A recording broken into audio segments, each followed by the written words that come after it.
The 33rd edition of the SEA Games draws to a close after 12 days of action across 50 sports involving more than 12,000 of the best athletes in the region. And for more, Nikhil Khattar joins us live from the closing ceremony at the Rajamangala National Stadium in Bangkok. Nikhil, thank you for joining us. What's it like where you are? Well, as you can see behind me, loud dancing performances happening right now, just about to come to a close. But right after this, athletes will begin their closing parade ceremony. And, Cambodia will be the notable absentee in terms of athletes because they pulled out of this year's SEA Games on day one after citing athlete safety concerns due to clashes at the Thai-Cambodian border. Still a very proud moment for over 12,000 athletes that have taken part in this year's SEA Games. Thailand has emerged as the overall winner with over 300 goals, more than double ahead of Indonesia, who finished second. And also a proud moment for the Thais because they finished second in the last two editions and now they've come up on top. Still to come, and the opening ceremony later on as well. The closing ceremony later on as well. There's going to be the extinguishing of the SEA Games flame that officially marks the end of the SEA Games here in Thailand, and also passing over the baton to Malaysia, who will be hosting the next SEA Games in 2027 in September. That will happen in 4 different areas: Kuala Lumpur, Sarawak, Johor, and Penang. But back here in Thailand, I've been around in Chonburi, in Bangkok as well. Initially, there were some talks about lack of budget and also, not enough local support. But based on the pictures I've been to, there seem to be quite a lot of Thais also supporting their local teams. The Thai volunteers and the local organizing committee have also been exceptionally helpful to athletes, to media like myself as well. Even though there's a bit of a language barrier, they went out of their way to also, help us, support us in any way possible.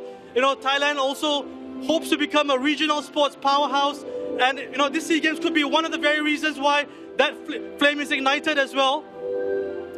Now, Nikhil, how did Team Singapore do, and what's next for the athletes?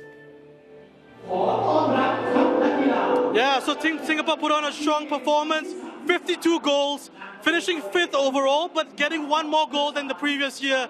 Notable sports moments include what happened in the swimming pool: 19 goals for Team Singapore, including Gan Ching Wei being the first Singaporean to win a triple-triple in her free event. Also, Letitia Sim and the Kwa siblings contributing to that big haul.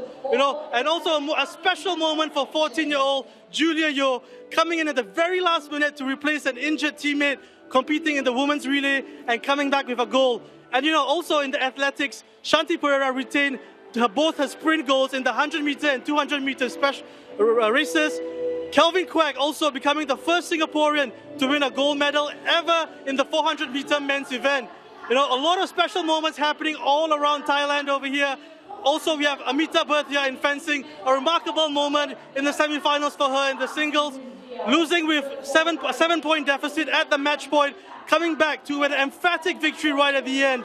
And we also have Singapore's Olympic bronze medalist Maximilian Mida in his SEA Games debut, doing a wonderful job, winning all 16 of his races and winning the gold medal for Singapore. Lots of also young talent coming through.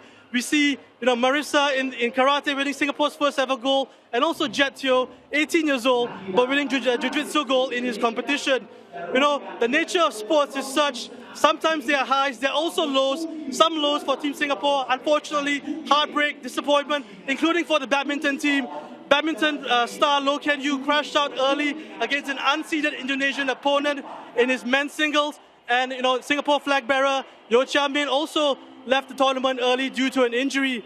Also over at football, the Young Lions were coming into the tournament hoping to ride on the success of what their seniors have achieved, but unfortunately, heartbreak for Singaporeans, losing both their group stage matches, including against Timor-Leste, who's making their SEA Games debut this year round.